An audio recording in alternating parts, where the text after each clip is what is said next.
Hello, everybody, and welcome to the late edition of the Headspace podcast. For those of you who were hoping this would pop off on Sunday, and it did not, so that happened. We got distracted. It's your boy HSR. It's your boy Chris Chrome. And we are here today to talk about another album. And before we get into it, we are going to do some of that housekeeping stuff, which you can skip by checking the timestamp in the description of this video.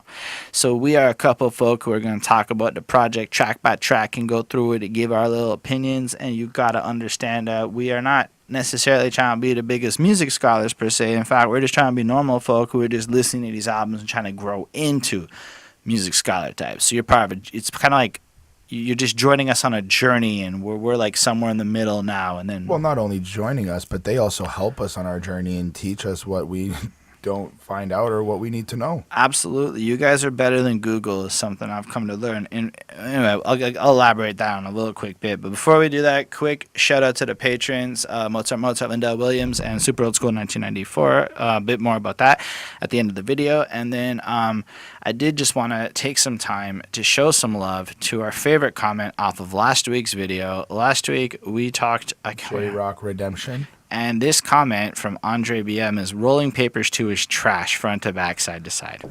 So, I know. That was my favorite comment. I actually took the time to listen to Rolling Papers 2. Was it trash? It's whiz. Like, it's not trash. I'm not going to say it's complete, like, utter trash. It's 25-ish songs. But it's 25 songs of Wiz doing what Wiz does. He's the cool kid. He is...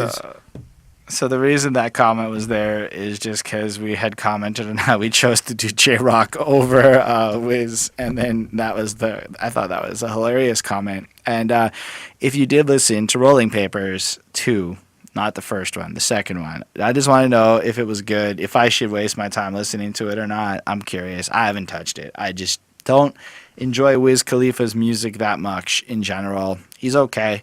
He's good at a party if I'm faded. That's how I feel about Wiz. J-Rock, he was okay.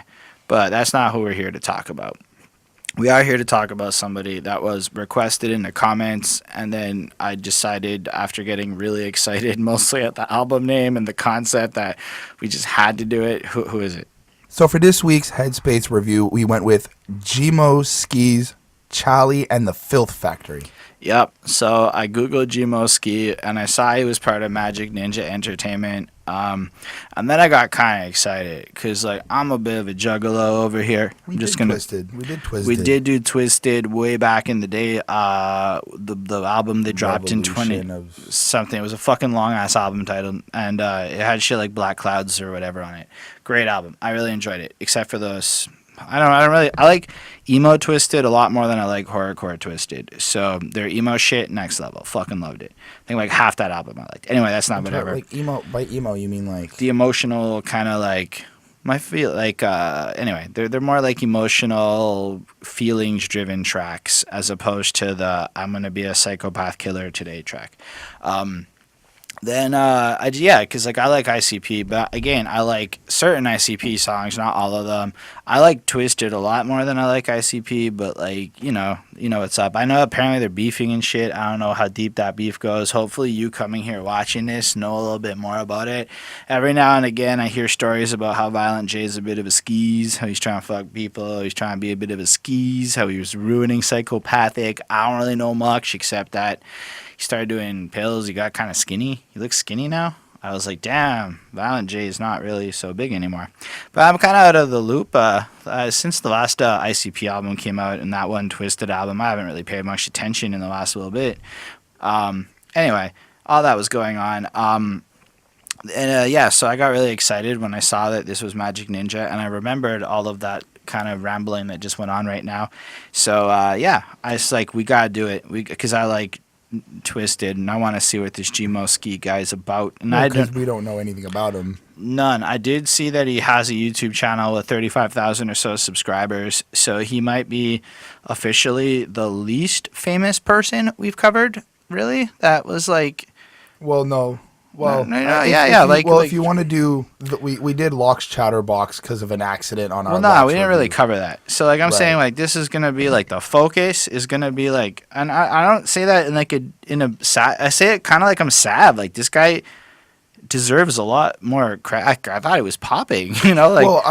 Well, we'll get into the album very shortly, but I also did take the time to go and look at a little bit of his other albums, his other tracks that I've seen on YouTube, and he seems to be one of these gamer people too. A lot of gamer references, a lot of video games, a lot of anime, a lot of. So I feel like he's like slightly nerdy rapper. A little bit, but also got like the whole twisted feel and like this kind of like extreme, insane to him. Well, like I just gotta say, I don't know. Let's just talk about this title here. Charlie and the Filth Factory. I mean, who doesn't like Willy Wonka or doesn't know that story, right? So going into it, I've even read the book and the sequel, The Great Glass Elevator. So like, really, there's a sequel. Yeah, it's The Great Glass Elevator. Because at the end of the movie, they shoot up into the elevator. I don't know if they ever made the movie for the sequel, but there's definitely at least one more book. I don't know if there are more books in that series. So it was like pretty cool. I know the story quite well going into it. And then you look at this cover and it's just so fucking colorful. And it's, you know, he's got his hat on, which I didn't know was like his patented hat until now. And then he's got that mask on that, you know, his little Oompa Loompas have in like the video. And like, he just looks like Psycho Wonka, ready to invite you to this like very colorful but kind of scary looking place. And I don't know, man. Like, you gotta understand, like, I don't know who this guy is when we, like, saw it in the comments. I see this, and I have not been more excited to go talk about an album, like, 'cause this got me. This was a great concept. Even if, like, the story turned out to be something I didn't end up finding great, because I was pretty into the story of this album. Right. Like, what a great concept. This is what I think more of the underground should be doing, you know, coming up with these things that you can't get away with in like the mainstream. But I feel like it also kind of breaks down the album a little bit, at least for me, because like you said, like knowing the story of Charlie and the Chocolate Factory and kind of how it goes, there's certain elements of the movie that I feel like I was expecting to have. Like already, before even going into it, I'm kind of like, in the movie, you know, you get the river, the boat, the Oompa Loompas. You also get Uncle Jim. Yes, but I also thought of you know how they pick people off. Yeah, like that too. Like I was thinking, like how's you going to incorporate? You know, exactly. Like how are you going to incorporate it? How are you going to do it? Like well, so it was. We're going to talk about it. We're going to answer that question. Absolutely, but I'm saying like the name Charlie and the Filth Factory already gave me kind of, and this could just be me, but it gave me kind of already a concept and an idea of like how it's going to go in terms of the story. Like I can kind of see it. Like from entry through the you also expect it to be ghetto as fuck because of the name Charlie. Yeah. Anyway, Charlie. But before we do jump into it, the lyrics were not on Genius. That made it harder to like quote entire songs worth of lyrics. So it took a lot longer to get the lyrics I did get, and just a fair warning. So maybe G-Mo should add his lyrics to Genius. If not, maybe somebody out there could. I don't think I will. I did add one song, but anyway, it was a short one. We will get to that. Let's just get into it. So just bear with us. I did the best I could as far as my quote abilities for this review. So the Moldy Ticket is going to start us off. I found the Moldy Ticket. I found it. Oh, you fuckers. I got the Moldy Ticket. I got the Moldy Ticket. Oh my gosh. I mean... Great way to start it. Great. Listen, and already with knowing, like we said, Willy Wonka, Charlie and the Chocolate Factory, it's the perfect way to start the album. We get introduced to this character who buys the found G-Mo album. He buys his copy of the G-Mo album. Right. He buys the G-Mo album. Opens up the wrapper. And he finds the Moldy Ticket. And then it's like he gets the invitation, and this is basically like when Charlie opens up like in the middle of the street, and he's being told to like run home, Charlie, don't let anybody take it. Remember that scene? Like it's the beginning scene. And instead, in this story, he's like, "Oh my god, I got it, I'm going," and he's flashing it, and then. Then we get introduced to Charlie, and Charlie walks up. Yo, what up, bro? I'm Charlie. What's going on? And he's got this spunky kind of feel to him already. He feels a bit like a hood rat.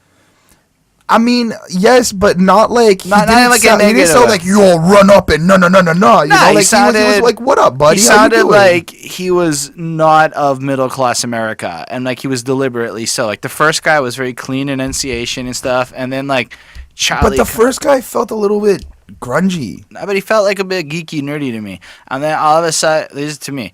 You know, he kind of, oh, wow, I got the nerdy thing. You know, he's like dancing in the streets in my head. And then all of a sudden, Charlie comes up and he sees some shit going on and he skulks on over there.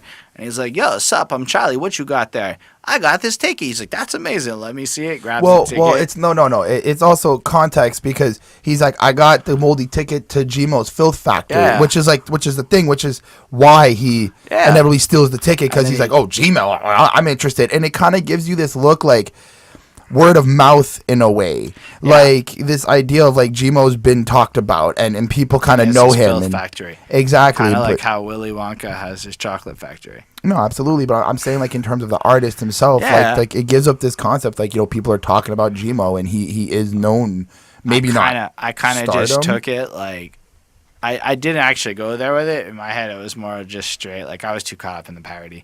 And then he, like, jacks the ticket, and he runs off, and then the nerd... No, give me back my ticket! No, give me! Stop him! Come on, that guy is so geeky. Yeah. Anyway, he's like, picture me as the guy with the ticket getting robbed. That's what G-Mo was going for, okay? I gave this a 4.5 on 5. I gave it a 4 on 5. For real, this literally had me laughing. Okay, I'm not really one for laughing at stuff, as Chris is known as. I'm like stone fucking faced and shit.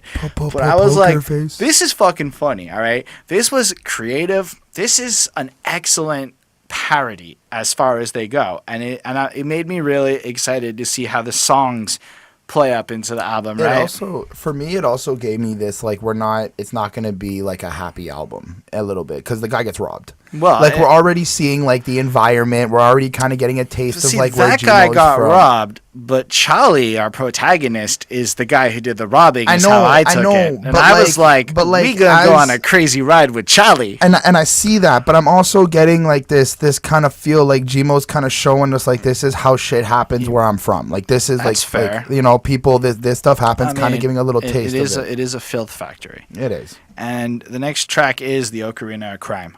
You got to meet G-Mo Skee in your lifetime. When I drive by, everything alive dies. This guy is like locked down on crazy. Hops in, Eminem, Slim Shady. Yep. So there is a younger version of me that would have just gone ape shit over this at face value alone because he's right up there. He's got that shock rap, but lyrical as fuck kind of flow going on. But here's the difference between Hobson and this guy, because I know he compared himself to Tyler in one of these songs. I don't actually see that. I see him as a funny Hobson. Like, whereas I don't think Hobson's very funny, but I think he's funny. And otherwise, he kind of reminds me of Hobson the way he rhymes. I feel like the Tyler, just because you brought it up, the Tyler Creator quote is because of the Yonkers. I feel like Yonkers was but that's like thematically. But listen to the way he actually raps. He kind of talks a little bit like in like talky rap a little bit like Tyler does. Like Tyler's got this talky rap. Yeah, I'm gonna do this and like he's kind of got that. This kind of sounded like if I went up to a stoned kid and said this is Hobson, he might believe me. I agree. I agree. Like anyway, that's been argued now. So yeah, how do you feel about this track? It's right off the bat we got crazy. That voice is he's kind of throwing it to give us this like psychopathic type feel. I'm gonna state it now. A lot of my Chris didn't have lyrics to quote. It's not about quoting lyrics. I did quote some lyrics that I thought were good. I thought were the ones that I caught, but a lot of this is very extreme, outspoken, crazy, fucking nonsense. Shock rap. Like yes, it is. It is shock rap. I believe that's the genre that this is. Yes, but like I'm saying, like it's kind of just nonsense. I don't fully agree, but okay. Well, like Ocarina of Crime, I feel like he's just describing crime and he's talking about what he's gonna do as like a villain and this like kind of psychopathic criminal. I like one of the lines. He made a Space Jam reference. You can't compete with us if you drank half a bottle of Michael Jordan's Secret Stuff. I found that to be really like nostalgic a little bit. I love that movie, so it was good. It's just water, right? Yeah, right. I feel like he was kind of addressing today's rappers, kind of like being like, I'm out here, I'm doing this, I'm harder than you, I'm not like fake or anything like that. I'm being me, true to my style a little bit. I like when he said he was like, I'll leave you with 3rd-degree burns, leaves you looking like Freddy Krueger's balls. I was just like, that's some that's some imagery right there. But you get that anger, vulgarity, and intenseness that he's showing off, kind of that twisted mentality. I mean, I left it at a 4. So yeah, I mean, this one comes in, and I think it's a good start to this project because it's almost like that there's the Filth Factory, Right. and we haven't quite got there yet in the story. So now it's No, almost we're like at the gate right now. but no, we're not even there yet because that happens at the end of this track. So I feel like with a name like Ocarina of Crime, it's almost like the legend of G-Mo. You know what I mean? Like Ocarina of, right. So I mean, where this is kind of like the tale. This is what maybe Charlie thinks of when he like jacks the ticket or whatever, and it's a little bit. I think he uses this album, I think, to both bring the story forward and then rap about himself a whole bunch, and show off. Oh, who he is. but also like what happens in his brain and. But like, I finna kill you, but look at the bright side. At least you got to meet G-Mo Skee in your lifetime. When I drive by, everything alive dies. Like the Grim Reaper gave you all high fives. You artists claim you making guaps, but I know you working at the burger joint every day with pops. I'll come spray the shop, etc. So I love just look at that first line where he's like, he's gonna kill you, but the bright side is you got to meet him. Like, that's funny. That's more on like that Slim Shady, like actually kind of funny, makes you want to like listen to G-Mo's character a little more. Like, I enjoyed the line. I thought it was really well crafted. It made me feel like G-Mo wasn't necessarily just trying to shock you. Right. He has style to the way he's trying to shock you. Like, he has created this character, this persona, and it may sound like a crossbreed between different things, but he does own that shit, which made me highly respect him.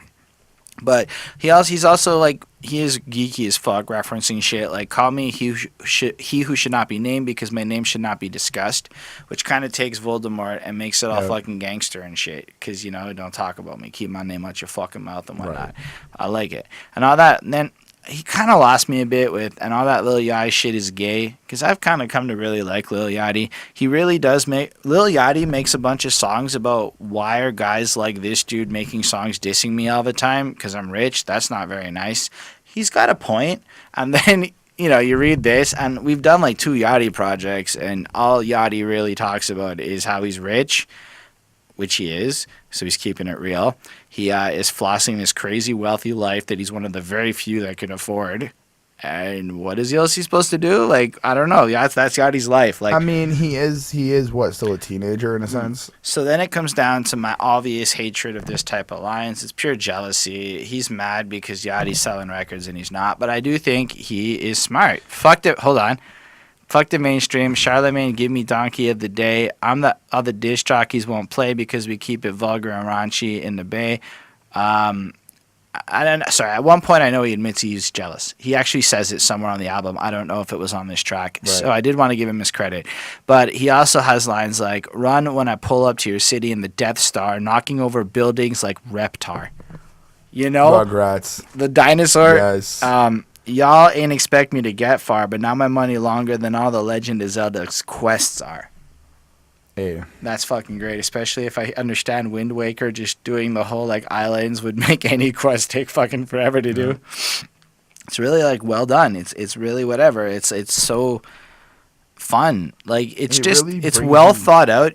Like unique bars I haven't heard. Like I can tell you that there's stuff to go back here for me at least, because it's not like these are all tired old references I've heard a million times before, It actually kind of came off pretty fresh. But I feel like he also kind of, I guess, depending on who's listening to it, right? But it gives you some type of nostalgia feel, like a lot of the references, like a lot of, like, again, the Zelda reference when you play Wind Waker or even Ocarina of Time, I played that. So getting, like, kind of hearing how he creatively uses these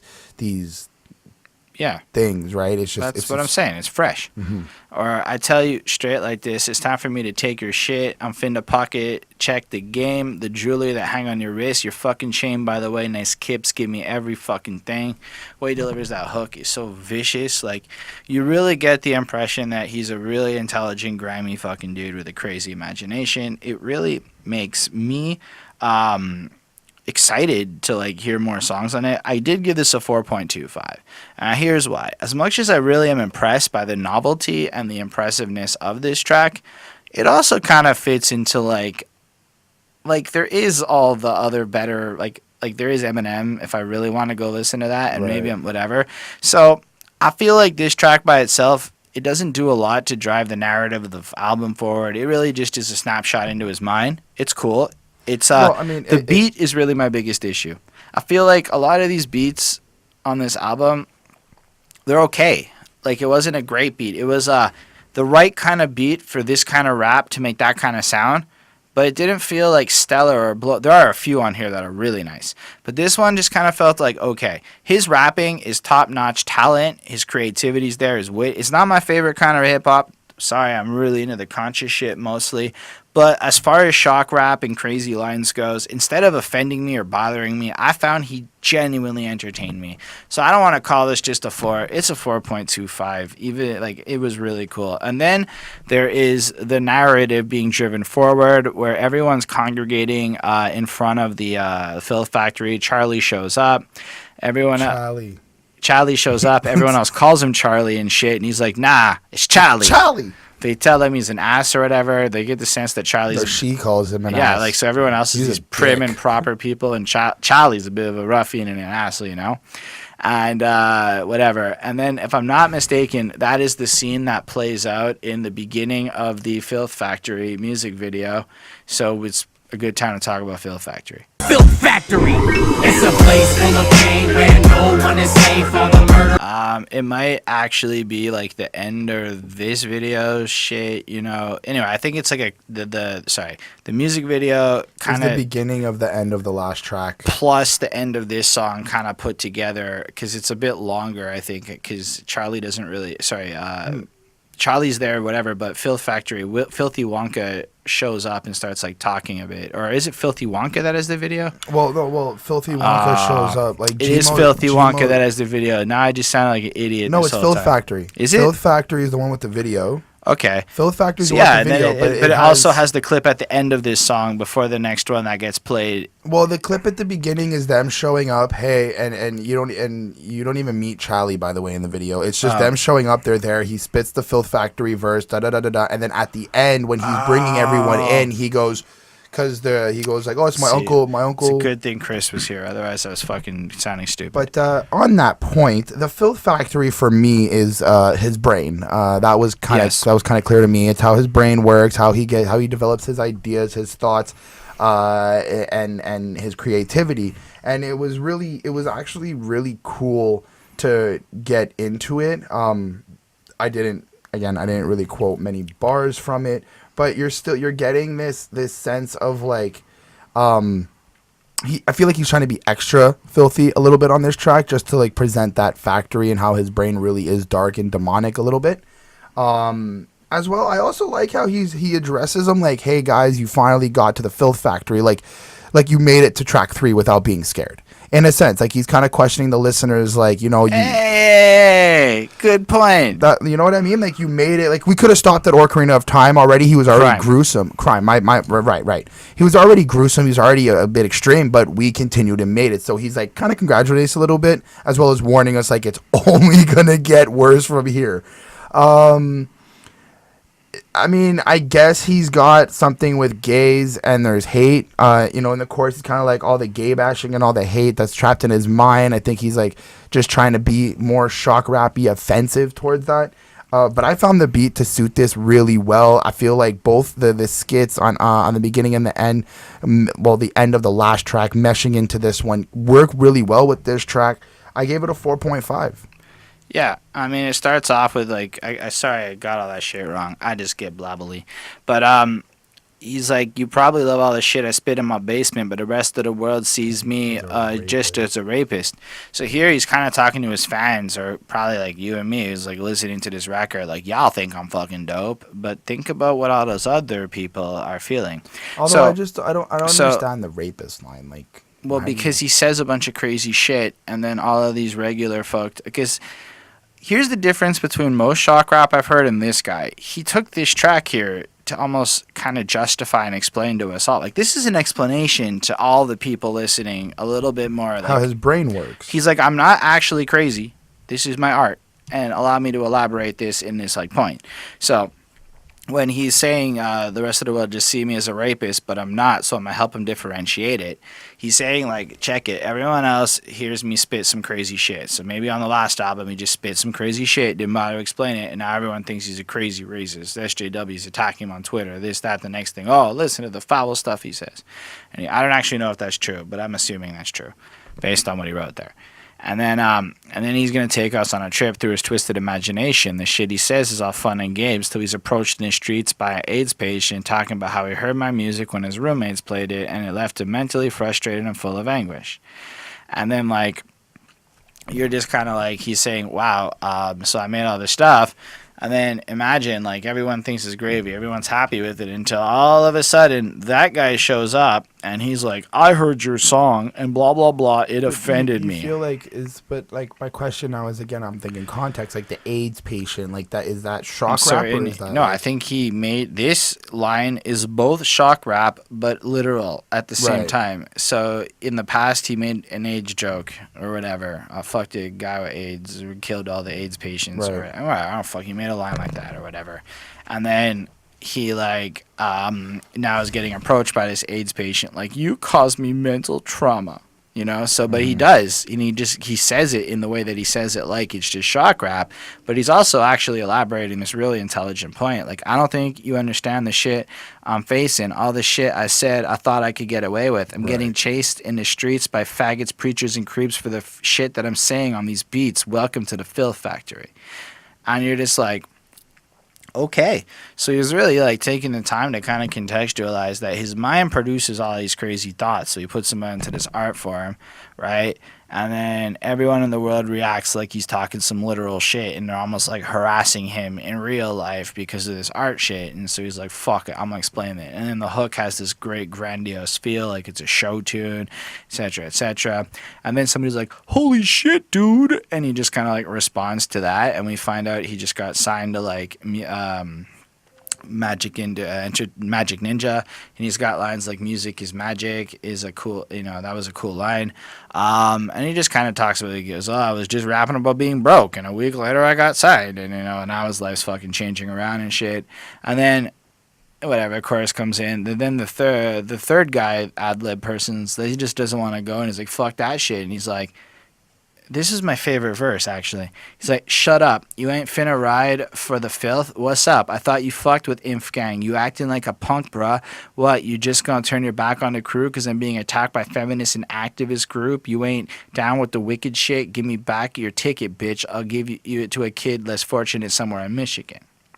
Now, what I love about that is he's kind of pointing out that all these people, like, if you don't want to go into his Filth Factory, like, you took this fucking ticket, you bought this album, you obviously showed up at the fucking door. Like, you didn't. Well, I mean, but now that Twitter is attacking him, oh, now you're not got his back. Now you're no longer a G-Mo fan. You're unsubscribing and shit. I kind of get where he's coming from. Like, how are you ever really a fan of his if all it took is for him to have a little bit of hot water, it takes some heat, and now it's no longer okay for you to like him, so fuck that, you're out? That meant that you were never down with his cause in the first place. And he really cleverly points that out by using his fans as these participants of, like, this Filth Factory ride that he's put together in this movie setting that he's done. And all I had to say, this was the best defense of, like, somebody's position using shock rap or whatever offensive lines I think I've ever heard. Like, he really explained it in a creative and interesting way, simultaneously showed us he's more than Ocarina of Crime had to offer, while actually getting a little personal in a way where I feel like I understand some of the frustrations going on in him. I get this a 4.5 on 5. It was really fucking good. And then there was the thing at the end where they can, he's like, y'all can enter the Filth Factory, but dude brought his uncle, kind of like how Charlie brings his uncle and shit in the last one, but this is not okay. And he's like, nah, you can't bring your uncle. I don't want no anybody can come here. Get rid of him. And he's like, but the ticket says. And he says, yeah, give me the ticket. He rips up the ticket and he says, now what? Now you don't got no ticket. and then that's it. That's when the song ends. But it shows some sense of like loyalty that he's kind of portraying. Like, yeah, okay, maybe the ticket did say you could bring a friend or a guardian or whatever, but like, if you truly ride with Inf Gang, G-Mo, Filth Factory, all that, you should have just told your uncle to leave. You know, like there's kind of like he's kind of playing emphasis on like, are you really down with gang? You know, are you really down with the group, or are you just gonna do what like is said in your like in front of you? You know, if this says that you can bring somebody, are you really gonna do that? Or if the guy who's basically telling you can bring someone saying you can, are you gonna listen or not? You know, like right. So let's move on though to the man himself, Filthy Wonka. Yeah. Yo, I just took the fucking.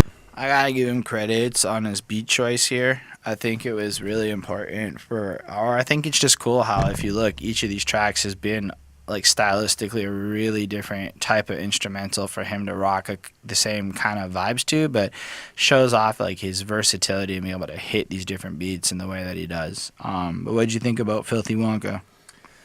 I think he's kind of portraying the character of what Filthy Wonka is supposed to be, or who he's supposed to be. I feel like he's like Filthy Wonka just represents the surface of the person, the actual person that he's kind of just, this is who I am and this is what I've named my character. Now, also, I feel like he's trying to give this illusion that Filthy Wonka is like relatable to the people who listen to him, like the listeners that listen to G-Mo Skee understand and kind of like have like a Filthy Wonka in their brain, in their heart, in their conscience, and that they're kind of listening to kind of be freed and not have to hide it a little bit. Like he's allowing us to be this extreme grotesque person or whatnot when we listen to this song. I like when he said, I just took this instrumental hostage. Give me 10 million cash or I'm off it. It's like he's taking everything around him and turning it into real things that he's not ready, that he's not like hesitant on destroying or killing or whatnot. And you know, it gives some more severity that he's extreme and he's gonna take this beat and he's gonna make sure that it is dead in the ground. Just to emphasize on like that guilty conscience, when he goes, every child's heart that is that guilty conscience, like, again, he's kind of saying like I represent the ideas or the thoughts and the evil creations you might make in your head is what I kind of get from this track, as well as being very G-Mo Skee and hitting up on all these crazy flows that he kind of puts in here, and he's got this nice energetic sound to it as well. The beat is great. I mean, I have no problem with the beat. I think that I preferred the energy in the last track more. That's why I gave it a 4.5. This one, it's a 4. So yeah, I mean, lyrically, I want to say G-Mo Skee does what he does a lot. Like, there are a couple songs where I feel like he deviates away from this shocky stuff, but this song kind of is in line with the other two. So I'm going to focus Chris kind of touched on it. It's the character of Filthy Wonka. It's who he is, and just kind of a little bit more shit-talky than maybe the last one, which was a little more in explanation of him. So it's like last track, it was like, I'm going to explain myself. Now I'm going to go in. And I liked when he went, I write the motherfuckers in the death note, because I now know that a death note, when you write the name in that, the person dies. I've never watched the shit, so don't roll your fucking eyes at me. Pretty good show. And then turn on the television and watched him have a damn stroke. And I'm like, damn, that was clever. Gotta give it to him. Or you can brag about your album and how high it sold, even though we all know it went triple styrofoam. And I was like, that's funny. That's just hilarious. Like, I mean, you've heard of some people who are bragging about how they may be like the greatest and the greatest and the greatest. And then you go check the numbers and the numbers and the numbers. And you're like, if that's the best my city has, you're just kind of like a little bit like that. And you just don't ever say anything publicly with names or anything attached to it. But triple styrofoam is something I've seen quite a lot of. It's like, fuck, my album's triple styrofoam at this point, you know? Talk that shit, but they never swing. I'll put them on the ass. My left jab is ketamine. I'm the man turning people into recipes. Dissing me in the booth is the last time they were ever seen. I mean, I can't call this like creative brilliance to the next level. It is good rapping of this nature. It is good lyricism. It is entertaining to listen to. It isn't great. I did like there's a lack of chaos in the game. It's up to me to cause it. Voices told me to kill y'all, and I'm gonna keep the promise. So that's cool. It really reminds me of like almost a Slim Shady mantra. I mean, I don't want to just compare him to Eminem, but like just the idea of it, you know, like I'm here to bring this chaos that used to exist that is now gone.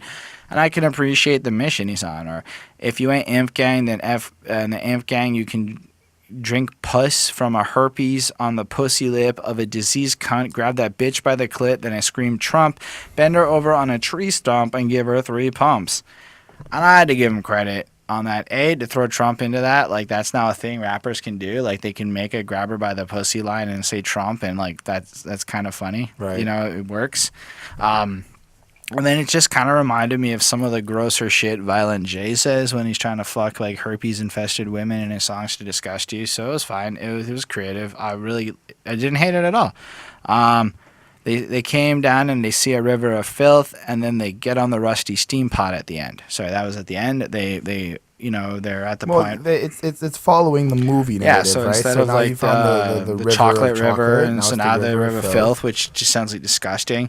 And they do make this like, is that somebody hanging over there? Like there's like somebody hanging. But it's cool to like, again, like you're getting this picture at least from me, like the Filth Factory is his brain, and he's let them into his brain, and now they're kind of walking, and he sees like how the flow, and by the flow I mean like that could be like his style, his flow of rapping, how he creates it. I kind of picture like filthy words, filthy sentences coming together in that ocean, in that lake, in that river. I just picture poop and sewage and grossness. That could be like it. filth. I feel like I feel like by filth he means like his language, his language is poopy language. See, it fits. I mean, I get what you're saying. You're probably not wrong, because the entire Filth Factory is his brain and his imagination. But I pictured this poop-filled, disgusting, gross-ass, filthy river. Then the rusty. But we have to sit in now and fucking go down. And the rusty steam pot comes along, and rusty steam pot. They're like, that shit's surprisingly big, and they all get in it. And then, it's just fucking great. I do like the hook on this track. I forgot to say, it's catchy. He really understands how to make a good, catchy hook, which I think makes it hard to dislike his songs because they feel like full and complete songs, which a lot of folk these days struggle with. Anyway, so I give it a 4.1 because I don't love it, but I do think it's pretty good. It's definitely something, if I'm in the right mood for, I'd fucking love it. Anyway, let's move on to Ninja Money. The filth to supply the consumers inside of the sewers. I hide from pursuers. I feel like we've just hit the slowest of the beats. This might be the most trappiest of the beats with the doo-doo-doo, or the slowest drums and shit. This one is like, I guess he's got money now, and he's I think trying to just kind of give some love to where he's at in life, and show some appreciation to the twisted folk and shit. I felt like he was. From how I see it, I felt like he's kind of validating, like, you guys are choosing to allow this type of music to be because you just gave me a paycheck for what I'm saying. Yeah, kind of. But, and so he's like, y'all shouldn't give me money. Now you're going to get this Charlie and the Filth Factory crap. This is what happened. But I still think it's also about kind of giving love to the fact that he has his appreciation for now being a signed artist with money and stuff. I mean, there's some cute lines in here as well, like, you motherfuckers must be on ice like the Mighty Ducks. Classic, fucking great line. This one is like he signed with Magic Ninja. Shit was kind of suspenseful. Showed up with katanas, then thought I was Tenshu. Fuck what you've been through. If you ever got a record deal, your label will probably have to reinvent you. Then he reaffirms for a while that he's still legit and like himself. And I think what he's trying to convey is he showed up to like Magic Ninja, which is, you get in the sense of like psychopathic, crazy. They're all fucked and they wear makeup. They're all psycho and shit. So he shows up like a fucking ninja ready to kill with a knife and all this shit, a sword. And then Twisted's like, damn, he's so insane. We don't even need to do shit. He's more insane than we are. Right. And he's so legit. He's so crazy. But if you got signed to a label, they're going to repackage you, rebundle you, ship you up, and make you into like an artificial clone. So he's kind of pointing out that through his individuality, he got this opportunity, or you can be a cock blocker. You'll still in my DM my dick inside her mouth. It's the everlasting gobstopper. That's awesome, because the everlasting gobstopper is a chocolate from Willy Wonka you can buy today. And when you buy it in real life, it damn well stops. But in the movie, it went on forever, like his dick. They say my music makes the stand students brawl, but the special ed students tell me that my music's raw. Now I'm a superstar. Bar sounding like Slim Shady and Bizarre did the fucking fusion hard. So I really like that, because it's something interesting, right? Like, regular people are going to think he's the fucking worst, but the misfits and the outcasts and the kids who maybe don't fit into regular life are coming at him and saying, you spit the real shit that I need in my life. And he identifies that. And then I love the fact that he's like, yeah, I kind of jacked M's flow and style and Bizarre's insanity and stuck them together, and that's me. So he's not even like here's the thing. You don't really hear Hobson going, I copied Eminem. But he admitted to it, like, but like being not inspired by him, but not on wax, saying I am just kind of stealing Eminem's style. Okay. And I got to give G-Mo credit. That is like the equivalent of like paying homage. He's paying respect to his influences in a direct way, because he knows that otherwise we're just going to compare him to Eminem a lot. But like the truth is, I admired the fact that he said that, and it made me respect him a lot more as an artist. Absolutely. I also like I made a video bashing J. Cole's rap flow. I went and watched that video. It was okay. I was like, G-Mo does reaction videos like us? Kind of. Well, we don't really do reactions, but G-Mo does reaction videos? That made me like so happy. With the monopoly and how like people are telling him not to do that or bash J. Cole, and he's just like, I'm going to make money off of this. You made a video bashing J. Cole's rap flow. The fans were like, G-Mo, shut the fuck up. You ain't that dope. Take your ass directly to jail and don't pass go or collect $200, asshole. And then he goes in the background almost like in defense, because they're saying, you fucked up. You crossed the line. You are not good enough to dish J. Cole. Right. And he's kind of addressing that, like, okay, yeah, I don't think I'm okay. That's the line, apparently. And then he ends it, he's whack though, or whatever. So like, he just wanted to have the last word on that, and I think that was the point. Like, but he's still whack. He's whack though. Anyway, 4.25, really fucking fun song. That's what I feel like. This guy's fun, but he's kind of got something to say, which I can really appreciate. I gave the track a 4.3. You quoted all the lines I wanted to say as well. But I like the concept of, you know, yes, he's expressing how he's like made money now and he's being respected and people kind of know who he is and his name's out there. But I also like, you know, kind of showing like, look, I'm not in control here of how the industry works. I'm not in control of what happens. If y'all are going to give me money, I'm just going to keep doing what makes money. And if this insane extremeness is what makes money, I'll do it. And it's just that type of honesty, and he's just being real with everybody. Like, I don't think the J. Cole part's that. I think the J. Cole part was like kind of addressing that there are certain things that are apparently untouchable, but he's still gonna go there. Fair enough. But I don't think he was I think he was trying to say like, I'm gonna speak the truth, even if you guys tell me I can't. A little bit, you know. Because I don't know that those were like, that's not how you make money. If everyone who's gonna pay you says don't do that, and you go ahead and do it anyway, it's not really a cash grab. Well, no, right, but I'm saying like, what I'm trying to say is like, if people like what he's doing and they support it, like that's gonna be around, and if they keep supporting it, that might be mainstream, and then like other clones and other stuff and that new wave. Oh, hold on, we want to talk about clones. There's the Mad Hatter. Bitch, my machete got 25 bodies. I ride around doing fucking drive-bys. All right, I want to just state this. Who stole his hat? I don't understand this song. I just want to know, fans of G-Mo, is there like a thing going on right now where all these rappers are like, or YouTubers maybe, or people are wearing this kind of hat? It's not about the hat, Holden. It's not about the actual hat. Are we sure about that? I don't think it's about the actual hat. I think that people are jacking his style. People are jacking his musical style. People are jacking his filth style, his extreme, his nonsense, his video game inspired. His like, I feel like that's what he's trying to get at. Can't say that anything he's done is something he invented. I know. Except the Charlie and the Filth Factory. I know. Part. I'm just saying that's what this... when I get this song, I feel like he's deliberately saying, like, why are you copying me? Why are you biting my rhymes, biting my extremeness, biting my violence and all this stuff? Get your own hat. Like, I understand it more because now when I think of G-Mo Skee, I picture him with the hat now. Like, Which it's just, I get. it's his iconic thing. But you know what I like, mean? if he's trying to look, so where I'm at, if people are actually wearing this hat now, because he literally has one of these lines where who else is wearing this hat? My issue- and outside the winter. But it's like, my problem is though is that this hat is not like. Like, we come from I do Montreal. it. I've People done wear it. that shit all the time around here. Yeah.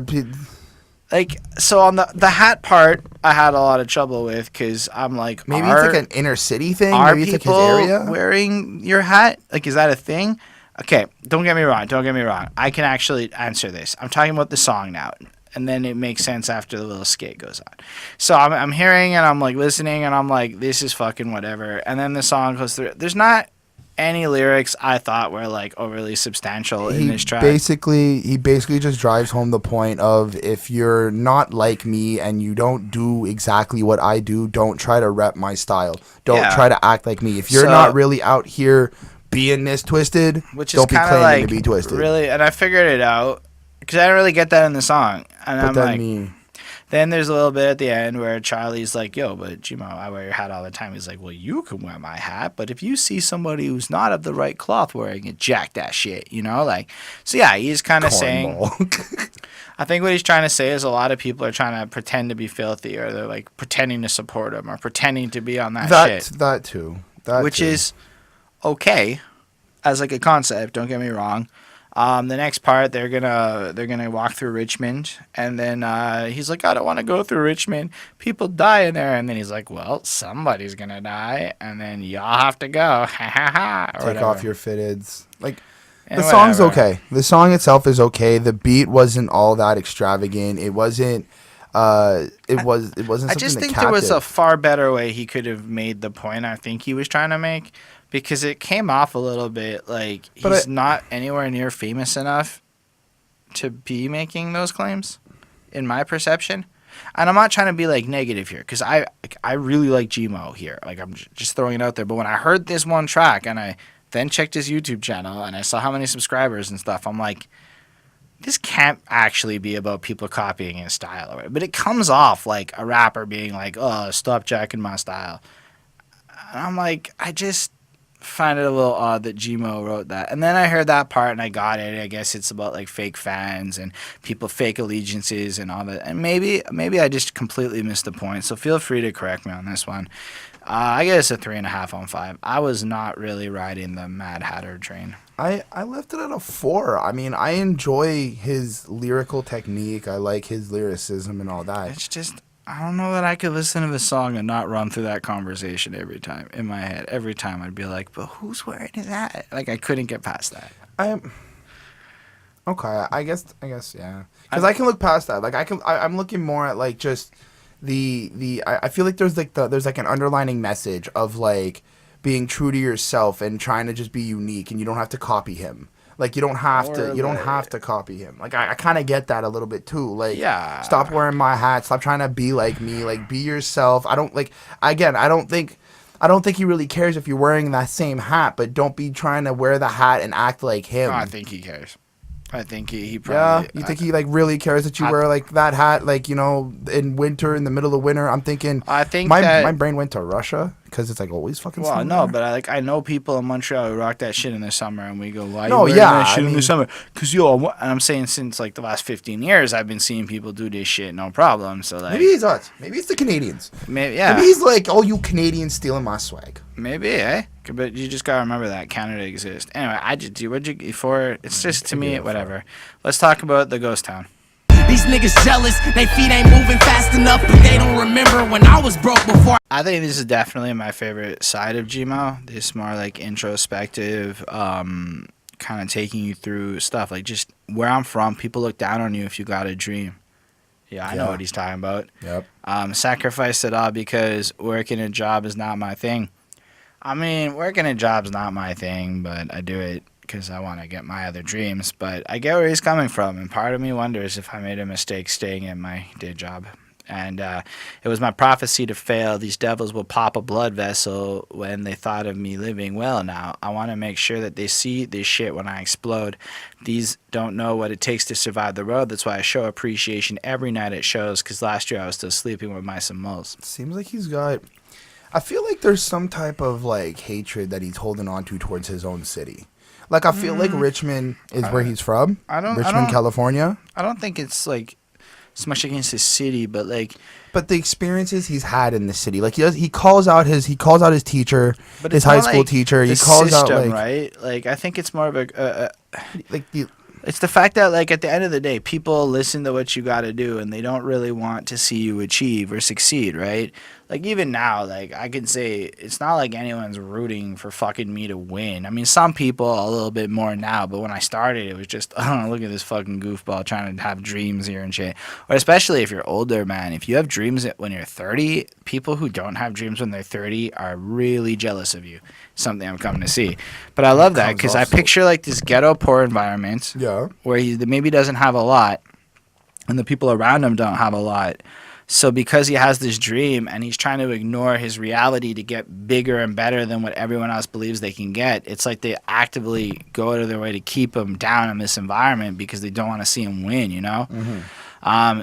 Their feet ain't moving fast enough, but they don't remember when I was broke before I had a buzz. That's an interesting line too, right? And he also follows up, like, paying homage at his concerts because of that. Like, he reminds them, like... Oh, that was in the last part or something. That's the part I just read before. But yeah, he has that appreciation because other people don't understand the amount of work and the grind that goes in. And basically, he's showing, I have to show this appreciation because without these people, I'm fucking broke again, and I need that.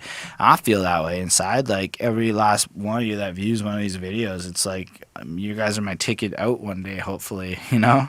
But I like that. I like that humbleness to him, though. Like, he's not becoming that rapper that's like, yeah, I'm the best. I fucking did it on my own. You know, he's like, I was there. And that's the realest shit ever. Nobody did it on their own. On your own with a whole team behind you.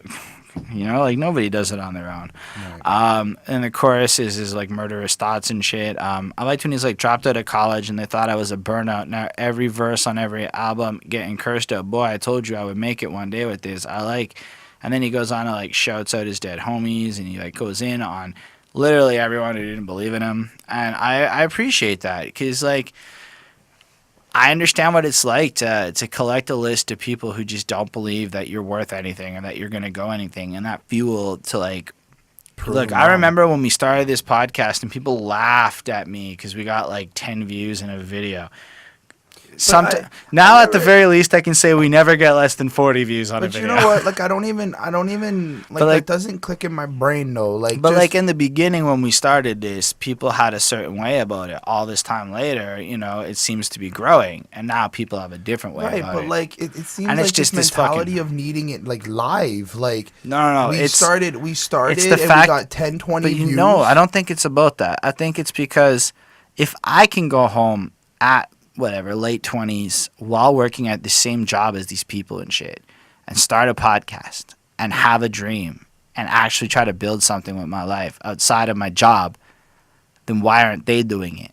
Because if I can do it, then in the back of their mind, they all know they could be doing it too. They could be doing their thing. Right. And I think it more stems from that.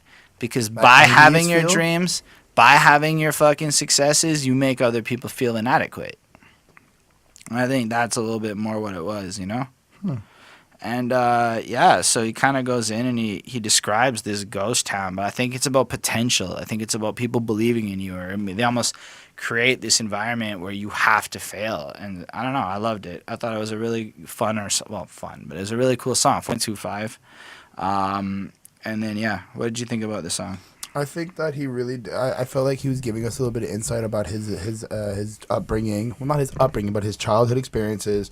A lot of the negative, like we said, the negative fuel that is fueling him to continue on with his dream and create these, like, you know, masterpieces or these amazing creations. I do like how he's kind of addressing it as a ghost town, but I feel like he's the one walking in the ghost town because he's blocked everyone else out. Like, he's created his own ghost town. It's not the other way around.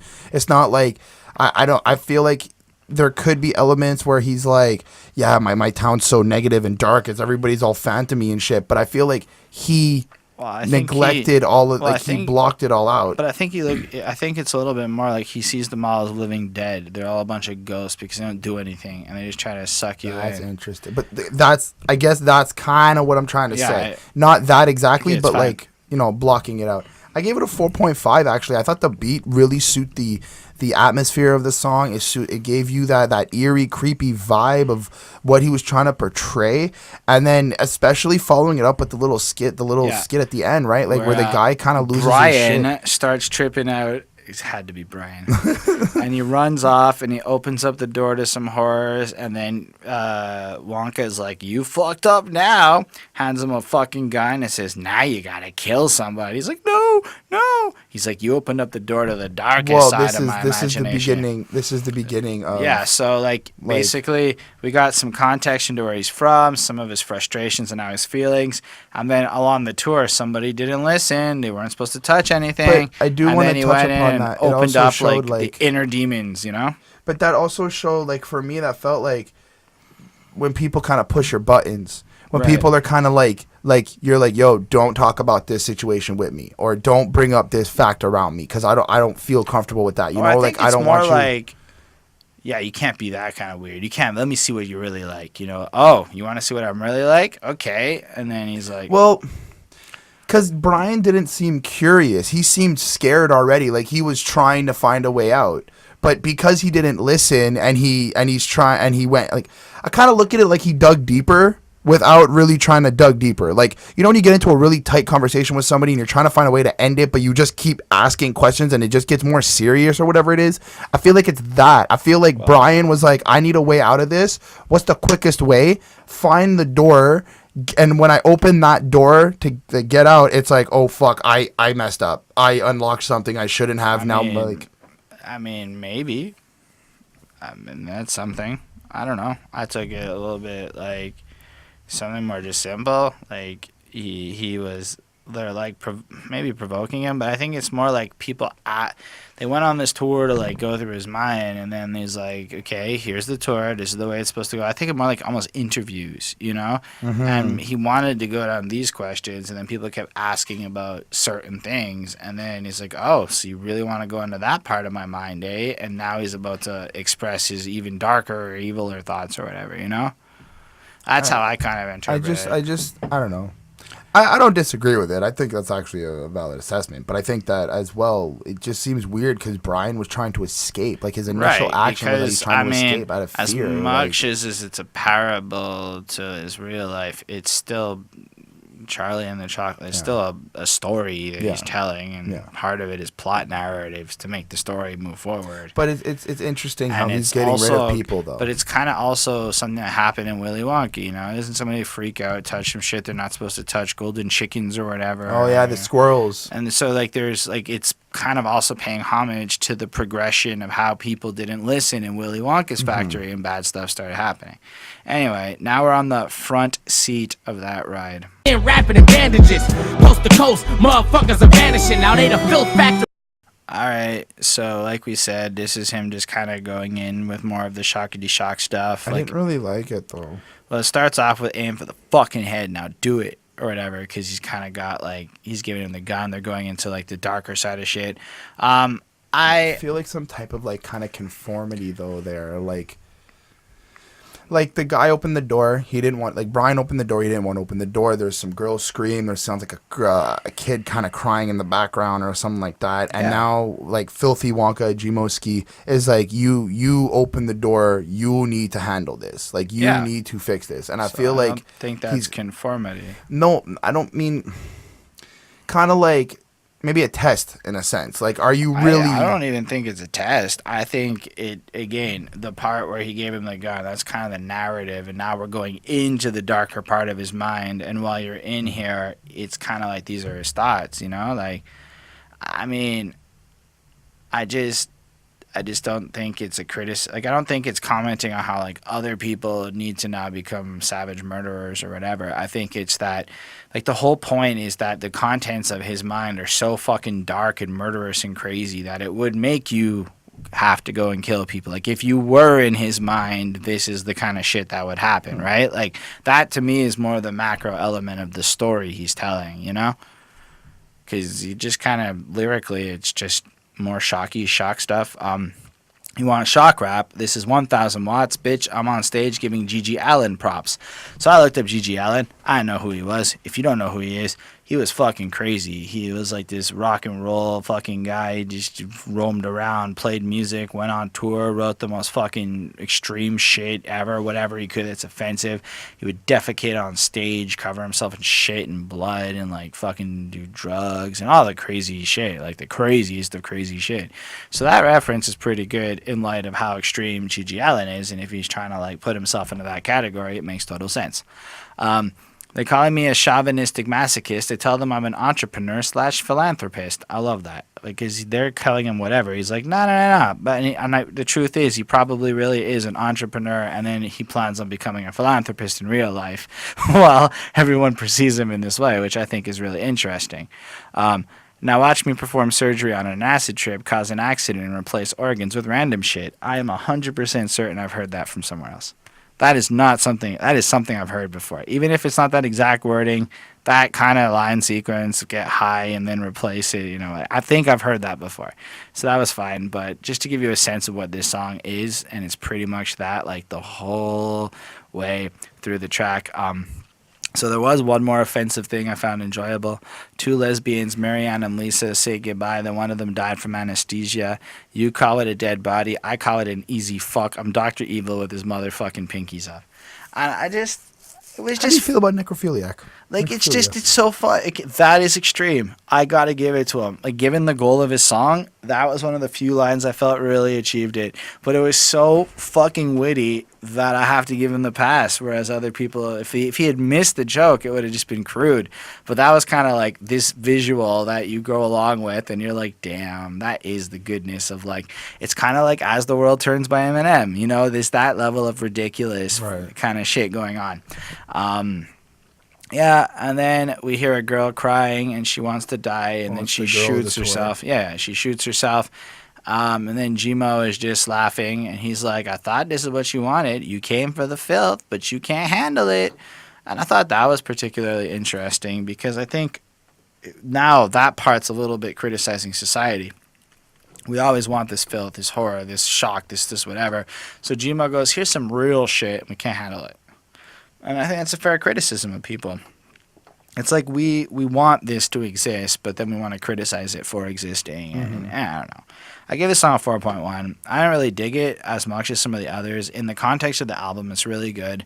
I think it's really talented and well written. And if I was in the mood for it, I would be really in the mood for it. But for the most part, I might gloss over this one a bit, because shock rap just isn't my favorite, but this is still so fucking good. I don't know. The most offensive line to me was really just the necrophiliac rhyme. Everything else in here kind of just seemed like a little bit of a reiteration of what he's already said on the previous tracks already. It didn't give me that same like extreme dark shock value. Maybe it's because the beat wasn't really interesting. I kind of felt it to be a little bit just lackluster. It wasn't really... Anyway, I landed the song at a 3.7. I don't really have much to actually say about it. He just tries to be very, more dark and extreme, but... The Midget Army and their Skit are gonna fuck you up. I know. When you diss G-Mo Skee, 60 motherfuckers in your grill piece. So when I said I transcribed a song on The Genius, I transcribed the shortest thing on this album on The Genius.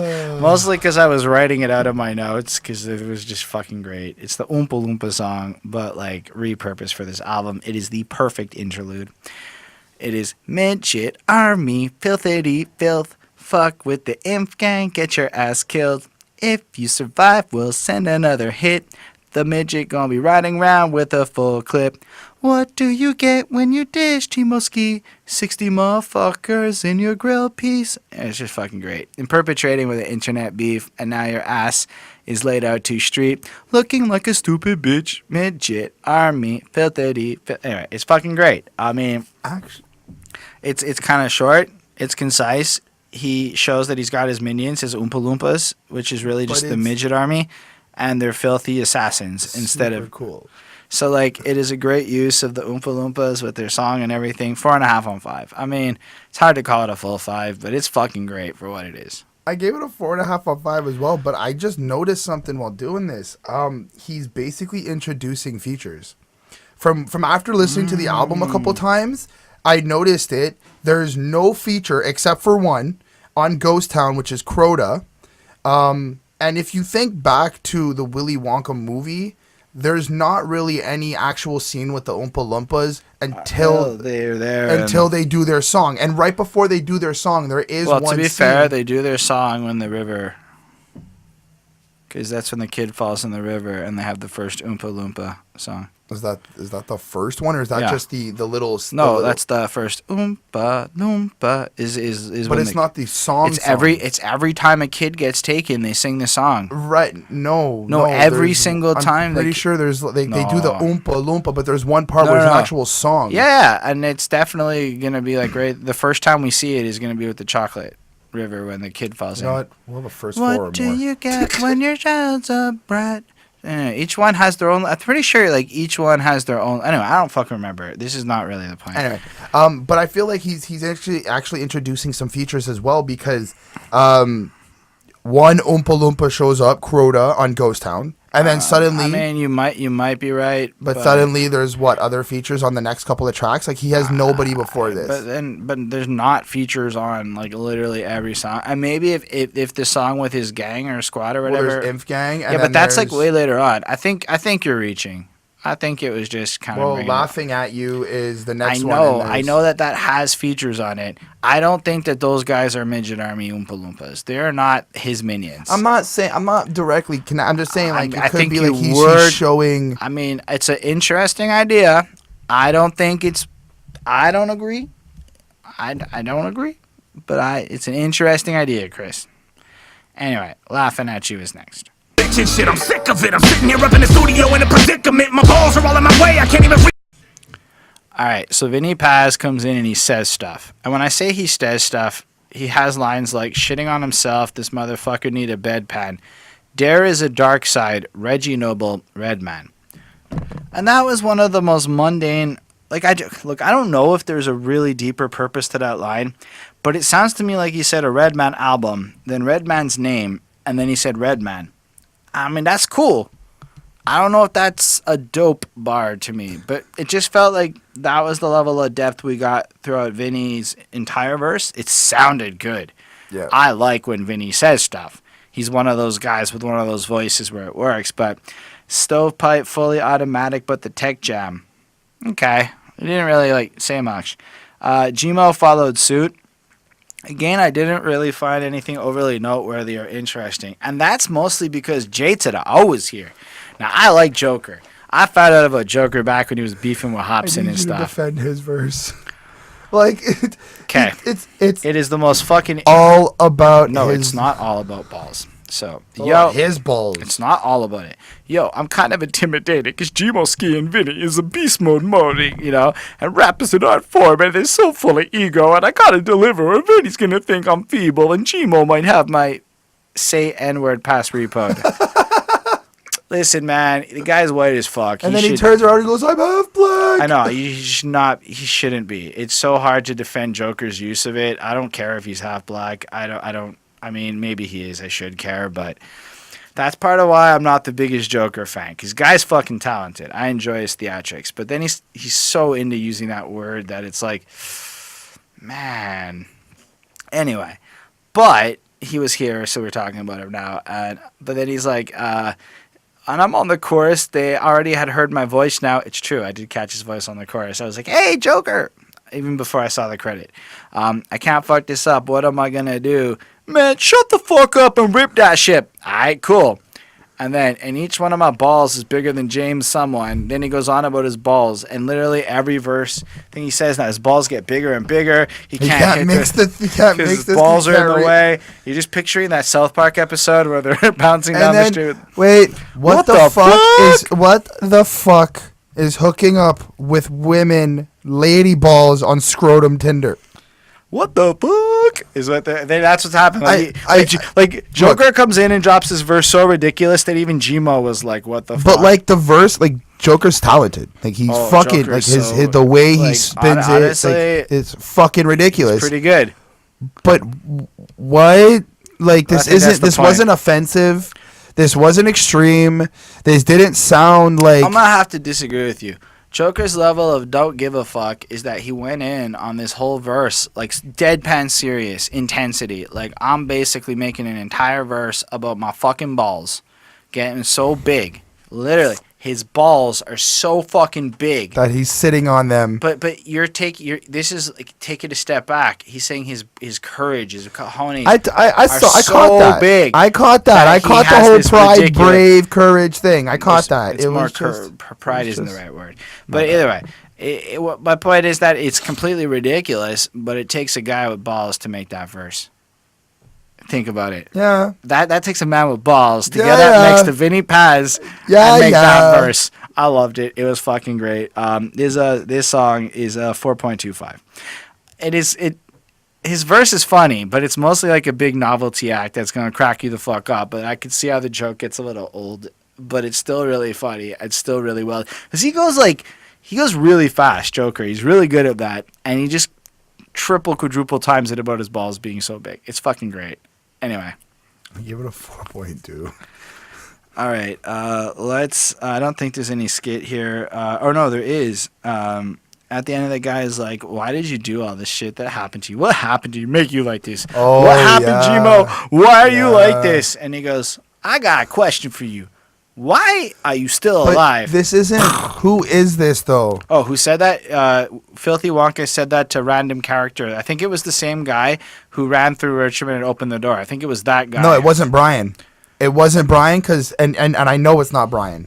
So and this is where I get confused because the girl. How do you know it's not Brian? Because Brian's at the end. How do you know that guy at the end is Brian? Does he say Brian? Because I don't think he says Brian. It's Brian. How do you know it's Brian? Because I feel like I'm pretty sure this one who gets shot here is Brian because he has the same cowardice and freaking out in his voice as Brian did. I don't know. How about you? You guys can let us know. I feel like Brian is the one who is willing to do the act. Because I feel because Brian's the one who shot him. No. I feel like because Brian's the one who had to do the act. Brian opened the door and is freaking and shot and was forced to do that. Because even I picture Brian as the guy in the first song who's like, I don't even want to go in here. Brian's always been a scaredy cat. Okay, I'm saying Brian is this guy. You guys can let us know. But yeah, Brian, in my opinion, Chris disagrees with me. Chris wants to put this as nameless guy. Then gets shot because he asked that question. And then G-Mo turns to everyone else. No, let me answer it. And then it kind of goes into, he goes into this thing. Because I'm mad.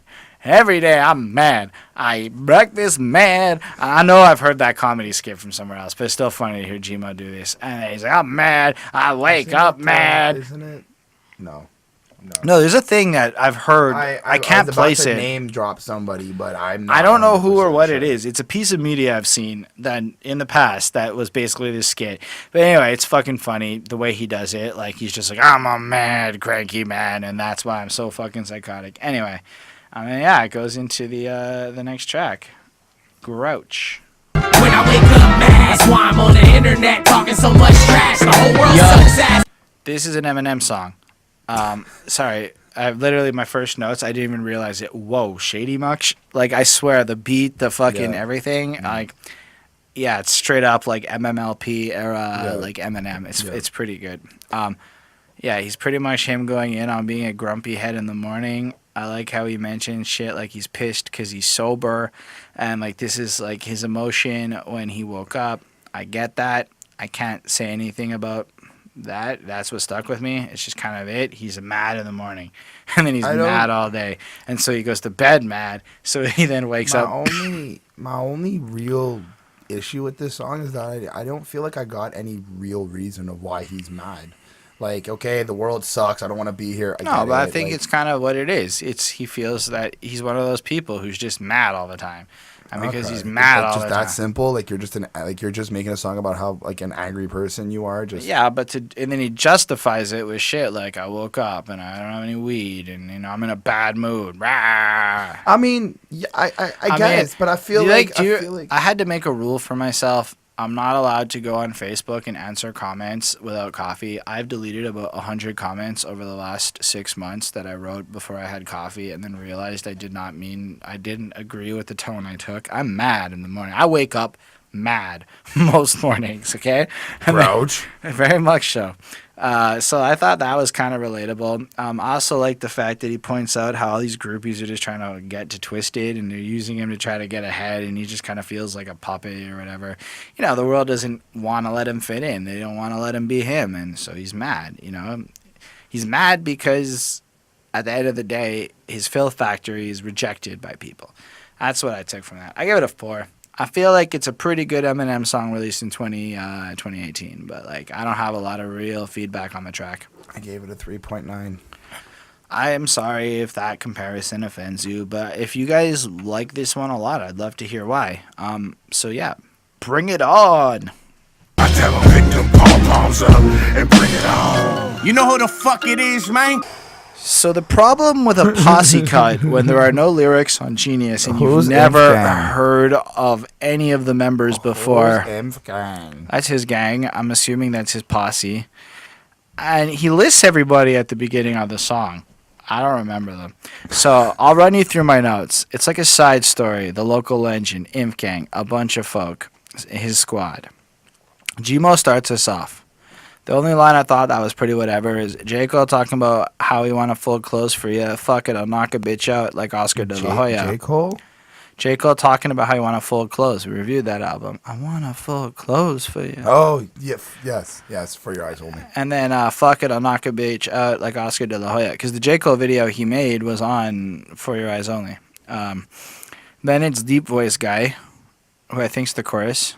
And then the next dude, and he's pretty fucking cool. Fourth guy is also nice. I like the line where he's like, he's all bitch. I think like he all in the bitch rectum. I like that line. Or then Deep Voice Guy is back again. Then the fifth one is pretty cool too. Van Gogh bars. I like the Van Gogh bars he made. The next one flows the nicest. So like the sixth guy on the track has like my favorite flow of all of them. And he's the one who goes on a scale of 1 to 10, your bitch is a negative 69. That guy was the best on this track. It was a cool posse cut, 4.25. The beat's pretty nice actually. I like what he did. I just didn't know how hard it would be to talk about a song when you don't know any of their fucking names. Then Charlie is like, we're the last two left, him and Non-Brian. You're going to kill us. Y'all are going. Brian. And then he's like, are they going to kill us? And he's like, y'all are going to be my apprentices. I can be a good guy. I like ice cream. I like reading and poetry, blah, blah, blah, blah, blah. And then the guy who isn't Charlie's like, doesn't buy it. He's like, shut the fuck up and listen to this. Anyway, that's that. Then we'll go to the next song when we get there. But yeah, that's how it ends. So we kind of get the sense that we're closing to the end. We're near that room with the bubbles and they float up to the like ceiling and shit in the Willy Wonka movie. Yep. Anyway, good posse guy. What'd you think? I think it was. I thought it was cool. I think this is why they are Inf Gang. They do kind of stand up together nicely. But I mean, there wasn't much for me to quote, and I don't know who's who, so I left it with a 4. All right. Who likes Smash Bros? I've never done a Wavedash. Impact and Mac hoes. It's time to head out. It's time to head out. Hit the road.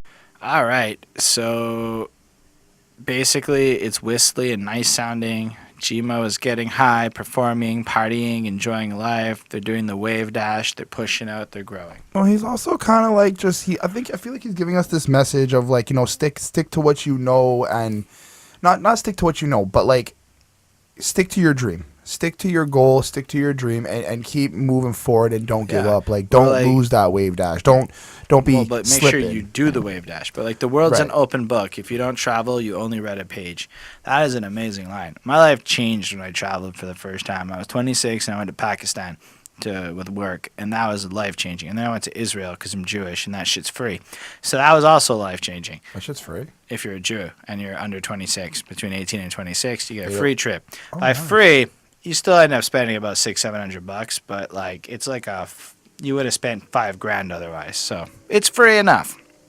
Like your flight and your hotels and shit are free, but you still gotta eat and deal with some shit. Right, but that's still dope. Yeah. So it really changed my life, and I don't think I'd be here today if it wasn't for traveling and how it showed me more than one page in my book. I moved. I live in the States. But yeah, and then me and Inf been grinding way longer than it really seems. Yeah, follow me deep as we continue to chase these dreams. And it's kind of been like that since like 05 and such. Yeah, I just kind of stopped quoting lyrics and had my notes. But yeah, that's the other guy with his more talky, cool flow, and he's just kind of pointing out like they've been at this for so long that they've been at this for almost like 13 years, and now we're seeing some results and shit. Sure, but like you don't understand the whole process. Like they deserve where they're at, you know. And I kind of get where he's coming from. I respect that part. And yeah, Kevin sounds so smooth and cool. And then Wavedash is a Smash Bros thing. I could never do it, but I get it. He's saying apply advanced techniques to life, never let them keep up. Now, the part that he points out that you shouldn't compare yourself against plebs is amazing. So he's like, oh, who cares if you know how to wave dash if all you're doing is comparing yourself against people who never wave dash before. So you're not even playing the game. You have to go play against people who already know how to do these moves, and then you can block, cancel, or whatever. You just deflect the move. Sure. Wave dashing, I think it's a selective character move. I don't think anybody in I think Super Marth Smash can do Bros.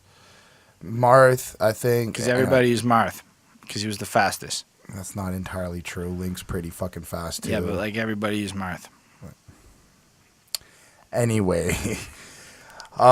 But I think it's like, because the wave dash is such a specific move, if you do it and you time it properly, you can block it and then, you know, it stops. So he's kind of using like canceling move, like when you're grouping yourself with people who are not wave dashing and who are not on your level or your flex, you're basically talking to people who are canceling out your move. You're basically going up against a wall.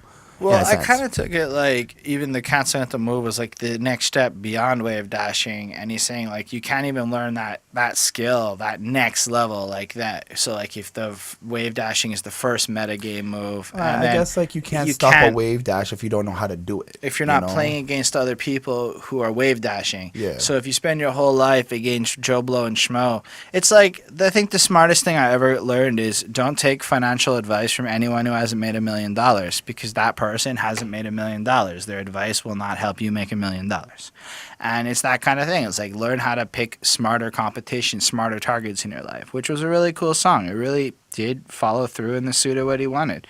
So I give it a 4.5 on 5. I thought it was super enjoyable, and it was really a well-placed other side of G-Mo track that thematically fit into his Filth Factory story in such a cool way. I really appreciated it. Well, I mean, he does kind of build up with the skit and kind of saying like, you know, I'm not always this dark. I do have certain happy parts. But again, like in terms of listening to the song as well, I also feel like he talks about, you know, going on tour, sticking on that grind, making that money, and I just feel kind of like his happier side of life now.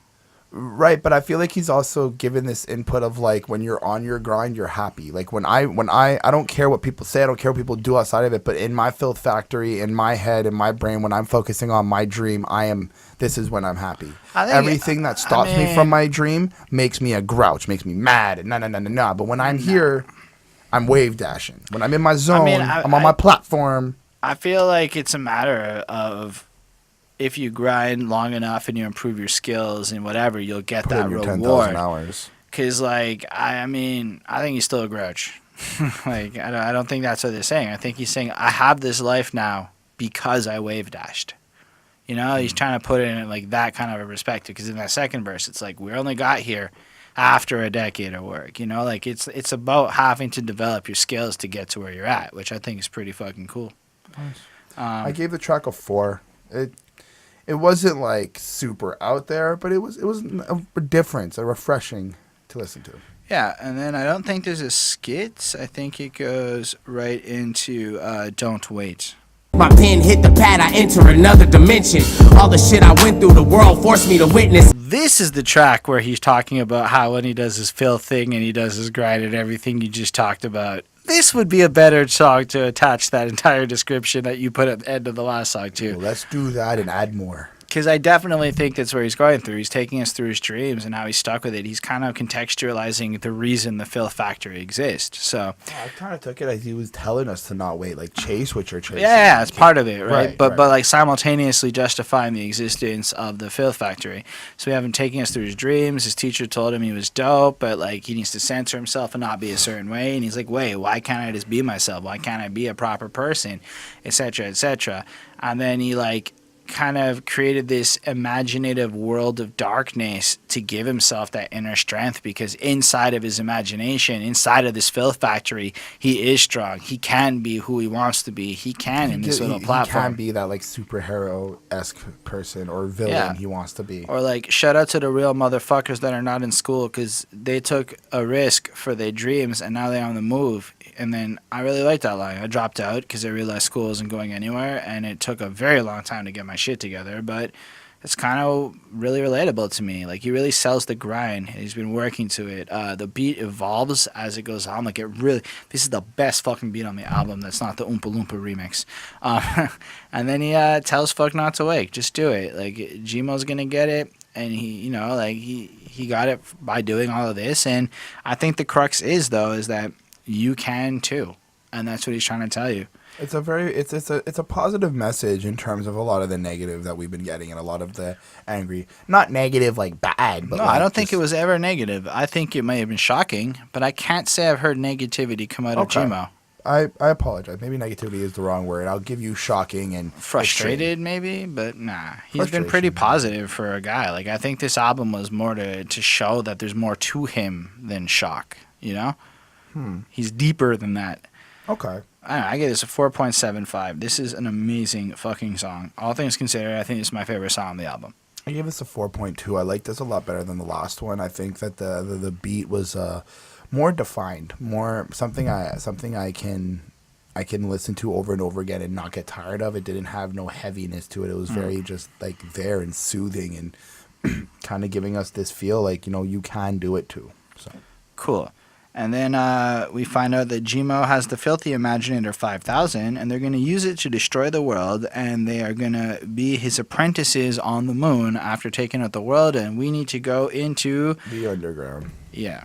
Motherfucker, yeah. So I don't. Why don't you like this? It just the dun, dun, dun, dun, dun, dun, the fucking piano bothered the living hell out of me. It's super consistent. It's super annoying. I didn't really feel like he was consistent in terms of the vulgarity or the extremeness on this song. It felt very B-side to me, very a little bit wishy-washy. I felt like he kind of tried being like underground and like trying to give us that feel like, yeah, I'm super unknown or whatever, but it's like I also know that you want to be known, you want to be respected, you want to be accepted for who you are. So why are you preaching this underground? Is this just like I get you have to go underground in the Filth Factory to get to the imagination thingy, blah blah blah. So he's kind of making a play on word with that, but like I mean, he's 100% an underground artist, and he really doesn't have a huge desire to go mainstream. Not mainstream, so but therefore, I mean, you can be underground and be famous. There's not like I mean, there's no universe where your underground is like you can't be like all underground means is that you're not assigned to the majors artist. Like Immortal Technique, I believe, is an underground artist. Does that make him any? No. You know what I'm saying? No. I mean, but the Fat Joe sample that he uses is pretty cool. It's pretty well done. I think it's off that album we reviewed. And then Plota? No, the other one, the old one. Oh no, that was we only did one Fat Joe album, and then we did big. Oh, you're right. It was totally not. I guess I got confused there. But yeah, so we didn't do that. But yeah, so Fat Joe sample from back in the day. And then my problem with the song is he did that shit where he's like, if you listen to Future, you ain't a fan of mine. Well, guess what, motherfucker? Mask on. Fuck it. Mask off, all right? Percocets. Shit's hype. It's got its place, all right? It's not the same thing as this shit. And so I can't stand it when these underground lyrical guys get mad at me for, like, what I want to listen to. I can be a fan of whoever the fuck I want and still be a fan of yours. He's not wearing your fucking hat, motherfucker. No, I think this attitude that a lot of these underground people have, especially the fans, it's like, why can't you like the underground and like pop music? Like, there's just nothing wrong with that. It's just ridiculous to create that segregation. I feel like it's actually a good thing that you can like both at the same time and have But, that like, diversity. I mean, I'm more inclined to spend money on like G-Mo's record if I'm gonna buy a record. I'm not gonna put money into the future machine. But like, let's be real, Mask Off or this other fluff shit. There's a time and place for that, and then there's a time and place for G-Mo. And it's just different times and different places, in my opinion. So I can't stand that attitude. I sent Kendrick a demo and killed that faggot's vibe. And I'm like, okay. Okay. Like, Why? I mean, why? Like, you know how, like, you said you weren't that dope to go after J. Cole? why are you going after Kendrick? That was a really big Hobson move. Macklemore's a dick-sucking, fudge-packing bitch, though. Okay. Like, kicking a dog while he's already down. Like, Macklemore's... I agree. I did not like his last album, but, like, come on, dude. Like, is he even relevant? Does Macklemore count? Is he? He's an example of pop? Nah, come on, man. I think it's funny. Spit done, hardy har har, bitch. I'm rare like a holographic Charizard card. That's I make cool. the mainstream Like, stars starve. have you found a holographic Charizard card? No. It's fucking rare. Okay, But I've seen one in my entire life. I was like 10 when they were around, and I saw quite a few back in the day. But a Charizard Yes, holographic. because I was 10 when that edition of Pokemon came out. Oh, okay. And those boosters were in the store. And then Jungle came out. And then the third one came out. And that was all shit I could have bought when I was 10 or 11. I found one in my entire life. But they used to be all over the card stores at $100.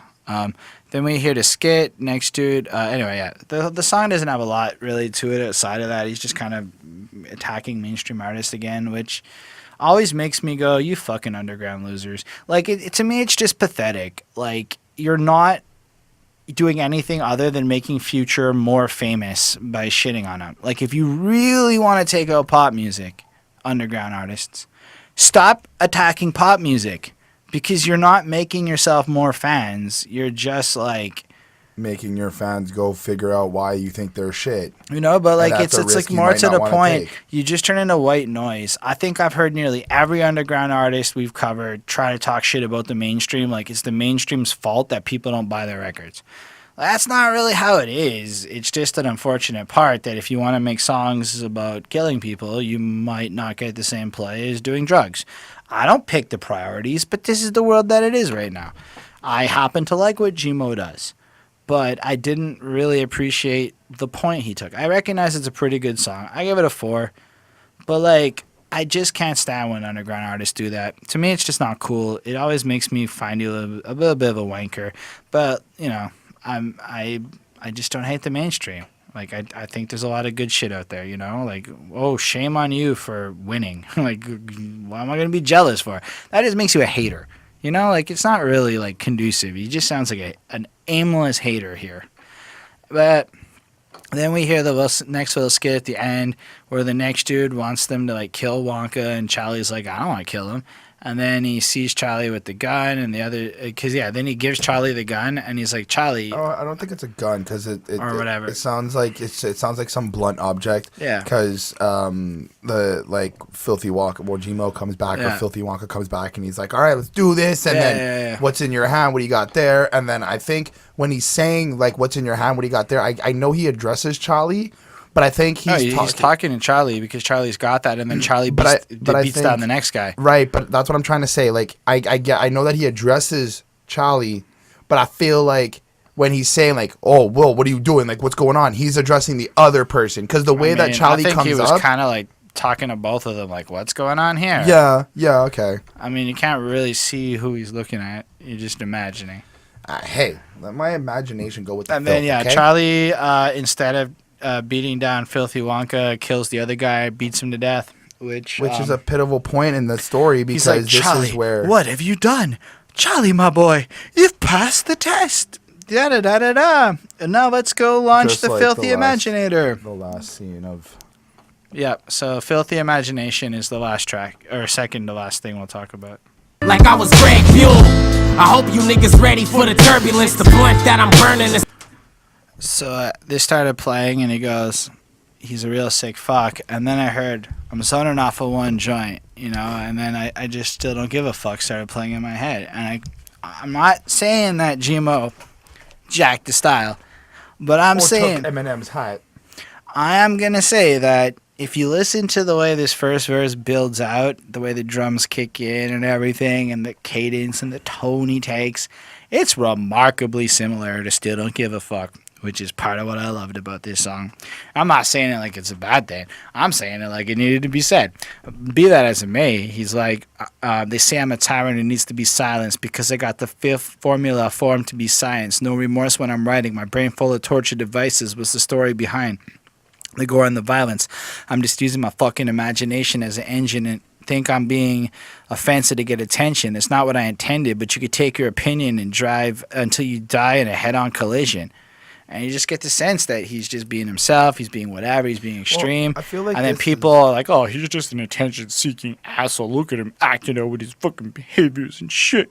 And then everyone's just kind of like, he's like, nah, that's not really what I was going for. I'm just being me. And, right. I just took it like that. He's trying to validate his creations with this. Like, he's basically saying, like, this is my imagination. This is what I like, this is... He's kind of the crux of it all. It's like right. This whole Filth Factory is nothing more than my imagination. You know? Right. Like, but now are we, like...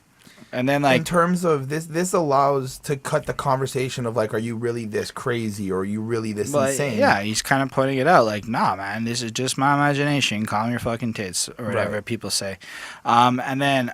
I just planted a hockey mask on the face of the nation. Prank calls on death threats making me anxious. I was that Mr. Hanky was chasing, but I don't run from shit, so I smashed him into the pavement. Mr. Hanky the Christmas poo, it was chasing him. But he doesn't run from shit, because Mr. Hanky is poo, which is shit. So he turned around and he stepped on him and squashed him into the pavement. That's an amazing line. The song is great. This song has really got the stronger energy. It's a great way to close out the album as far as the songs go. It's strong lyrics the whole way through. And it really is just kind of pointing out, again, that he is a person. People brand him a certain way just for having an imagination that's darker than theirs, like he's some fucking weirdo or whatever. And I get where he's coming from, because the world is full of a bunch of prudes who have fucking no imagination. So I get where he's coming from. I give it a 4.5 on 5. It's fucking cool. And then he copes with weed but don't need therapy. He uses his music to healthily vent, and I like that. Nice. I thought it was okay. It was a nice way to kind of wrap up the album and kind of give us this description of, like, this is just my imagination and whatnot, and y'all shouldn't really take this to, like, so, like, directly, because I'm not really this, like, crazy. I'm not walking around doing half the shit I'm saying, right? The beat wasn't the greatest thing for me. That's what kind of took away points from it, though. I didn't really feel like it had that energy to it. It felt more, again, like I feel like he was maybe a little bit tired at this point. Like he was just kind of like, okay, I'm wrapping it up. I'm kind of just, I don't know. It didn't have that spark that some of the other tracks on this album did for me. I left the song at a 3.9. Whatever. Let's talk about the outro. Oh shit! Quick, Charlie, into the pod! Okay, they turn on the filthy imaginator, shit gets fucked up, they jump up into the elevator, blast off into space, and they parody the end of the Willy Wonka movie, because that's kind of what happens. Shit gets bad, they pop off, or he pushes the button he's not supposed to, and they pop off into space. And he's supposed to. No, I mean at the end, Charlie, he tells Charlie. Yeah, Charlie, the Willy Wonka tells him to press the button. And he's then like, they you go wanna off go? into space, and then the great class elevator happens, where there's aliens and shit. But, What? in the second book. I need to read that book. And then this one, it's a really great way to end the album, because it really stays true to everything we've been covering, and it's the perfect outro. It's a 4.5 on 5. I don't have a lot more to add, because that's kind of it. But I also kind of feel maybe it's like maybe there might be a part 2. Yeah. Or something like. If people cared about the book and knew there was a sequel. True. Fair enough. I don't know, man. 4.5 on 5. I gave it a 3 on 5. Are you fucking kidding me? I don't know. It was cute and nice, and I guess I kind of expected him to kind of end it with the elevator scene going up. But I don't know. I guess my own expectations and my own standard of what I wanted it to end like is something I hyped up, and that's my fault. I wasn't really. Meh. He could have connected this to the last track and just added a couple seconds to it and ended it at Filthy Imagination. I feel whatever. That's fair. I mean, that's it then? I guess. Yeah, There's that's nothing it. more? Time to wrap it up. Take All right, get our gifts at the gift shop. So our I gave this shit memoirs. about 4.2 for the album. It's pretty solid. It's this really imaginative project from an artist who decided to take the approach of creating a Willy Wonka parody to explain that his imagination's kind of fucked up, but y'all need to cool off and lay off because it's just like his imagination. It's almost like we're reliving some of the censorship battles being fought like 20 years ago with Eminem and shit. And in his case, it's like Twitter's attacking him for having an imagination. He's starting to get some buzz and people are digging in and you get that feeling. So we kind of decided to put everyone in their place in a very creative and interesting way. This project has a lot of shocking lyrics for the sake of being shocking. They're not my favorite part of it, but in the scope of the whole project and how he does everything, he manages to pull it off in a way where I don't think a lot of people could. I thought it was really cool. I would definitely listen to his next project. I as well also left the album at a 4.2.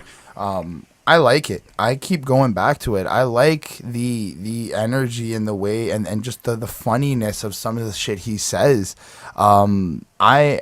I have nothing really bad to say about this album. The last couple of tracks, I think, are the ones I gave the lowest grades to in terms of overall, just from everything we've heard at that point.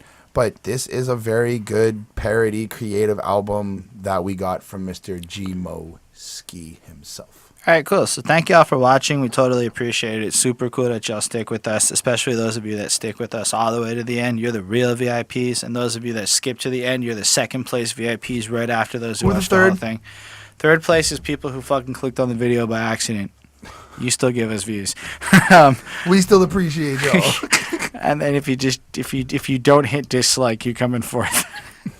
Anyway, so we appreciate you being here. It really is crazy to me that people still watch us. So we do want to give some love to our patrons, Mozart, Lindell Williams, and Super Old School 1994. They're fucking incredible people. If you join them, you get to do stuff like the request raffle, where you get to throw in what you want to see us do, and we do a little raffle to see who gets. That's once a month. We're gonna have something new soon that will kind of guarantee you a review or something. We're gonna look into how to implement that best. You also get early access, and then if you're not interested in that, just hit that subscribe button. If you want to see more of us, we do release a lot, so don't hit the bell. We don't want to bother you. Hit the like button if you want to hit that like button because you dug it. If not, you can hit the dislike, but I'd rather you just leave a comment talking about how we're the worst. That is way more awesome because it gives us constructive shit. Anyway, we'll be back with more reviews soon, so thank y'all. Have a wonderful night.